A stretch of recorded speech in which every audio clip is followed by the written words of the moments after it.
Sean Hannity interviewed Representative Dana Rohrabacher, R. California, this Wednesday night, and boy was it an insightful interview. The California Republican went to London to interview Julian Assange about the Hillary Clinton campaign emails that were published during 2016. Rohrabacher then looked at Hannity and said something so shocking that you won't see it on any other mainstream news besides Fox. Rohrabacher told Sean Hannity that he was absolutely sure that the Russian collusion narrative is a total farce. Actually, scratch that. He told Hannity that he was 99% certain that the entire Russia fabrication was a total lie. Rep. Rohrabacher, once we know the Russians weren't involved, then we have to understand that this massive propaganda campaign, this historic con job that happened after the election to prevent our president from exercising the powers granted to him by the voters, this is one of the great political crimes committed against the American people in our history. You heard it right here on Liberty Writers. The Russian conspiracy theory that the mainstream media has been pushing for a year now. Share this right now and let's shred the entire Russia story apart. This was a crime against the American people and needs to be exposed.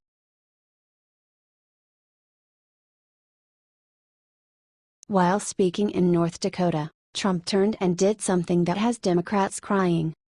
President Donald Trump held a rally in North Dakota on Wednesday in support of tax reform. The liberal Senator Heidi Heitkamp flew with Trump to the event in North Dakota. Remember, Trump won North Dakota in November with 36 points. After today's tax reform rally, Trump called up the North Dakota lawmakers on stage to support his tax reform. President Trump also vowed to cut taxes for the working class in America. Share this if you are proud of our president. He is working his butt off and is working to make this country better again. The Republicans aren't doing anything and the Democrats are obstructing everything. Do you want Trump to lower taxes? Sound off below. We need to reduce the tax burden on our American workers. It's time, and Trump is going to lead the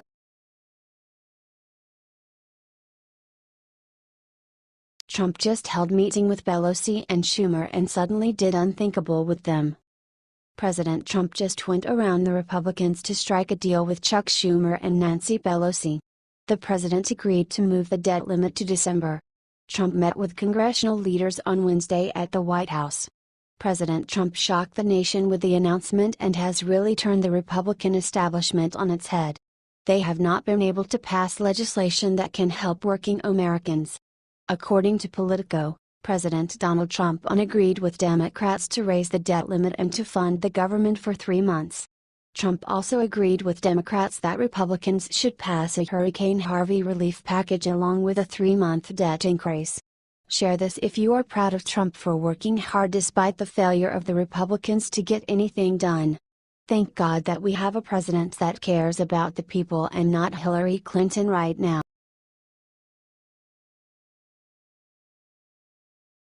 Steve Bannon went on TV last night and told everyone WHO is attempting to harm Trump now. Steve Bannon gave his first televised interview since leaving the White House to CBS News' Charlie Rose on 60 Minutes. The interview will come on this Sunday.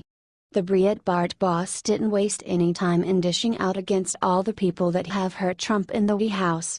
Bannon had some very stern words for the people that are seeking to hurt the president.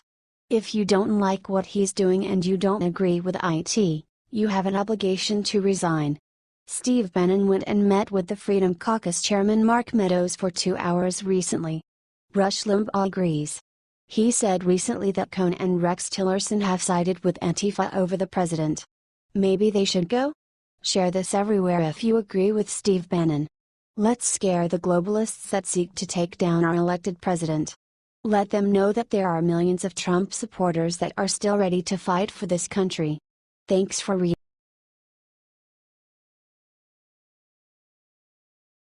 Hillary Clinton just let slip secret about Trump election night call that explains everything. Just when you all thought maybe Hillary Clinton was finally gone for good, here she comes again ready to screw over her own party. This time she decided to blab about her election night call with Donald Trump. I'm sure most of you all remember the rumors about Hillary Clinton being a bit too tipsy to make her concession speech? Well, guess what she just spilled? Hillary Clinton said the call with Trump was a blur to her now and she was numb. The first major party candidate to lose a presidential election to a TV celebrity revealed in her new book What Happened, "It was without a doubt one of the strangest moments of my life.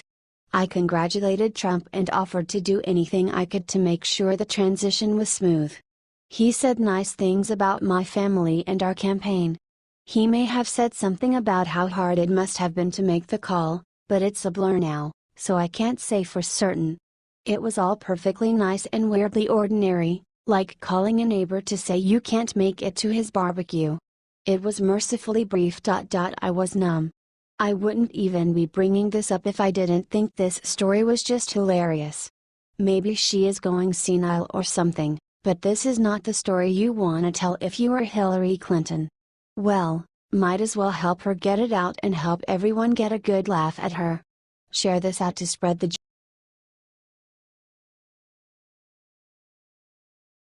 Amen. Sarah Huckabee Sanders just told the world what keeps her fighting every day. And it's beautiful.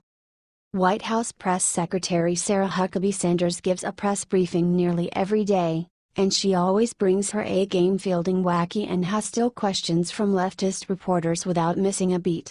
Check out a compilation of some of her best moments here. She has such a tough job and, despite being a strong and accomplished woman, gets so much flack from the left.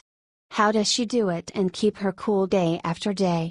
Sanders recently gave an interview with the Washington Times describing the nature of her job and what exactly keeps her going, and it's incredible.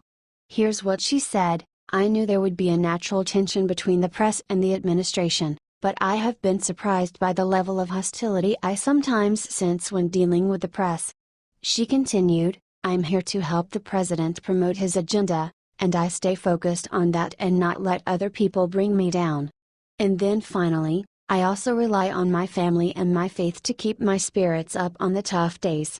Sanders is a woman of deep faith. She prays daily, as she says, in the best of times and the worst of times, and reads a devotion before every press briefing. Her faith in God and her close family, with 3 small children at home, she is the first working mother to hold her White House position, is what helps her stay so calm and collected at work every day, and we couldn't be more impressed. Love Sarah Huckabee Sanders? Give her a share.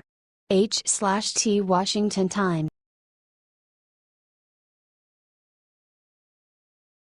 SHE's in for IT. What one of her former IT workers is about to do has Debbie Wasserman Schultz freaking out.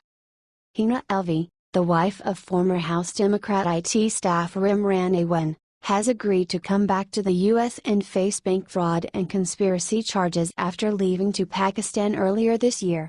Awan was arrested in July as he attempted to board an airplane to Pakistan to join his wife and children. Last month the husband and wife were indicted on 4 charges by a grand jury in the U.S. District Court for the District of Columbia. These charges mostly stem from allegations of bank fraud. The couple allegedly gave false information to obtain a large line of credit from a bank, which they sent to Pakistan. Apart from the bank fraud charges, Awan, Alvi, and other IT aides have been under investigation for allegedly stealing equipment from House Democrats, improperly accessing computer systems, and double billing.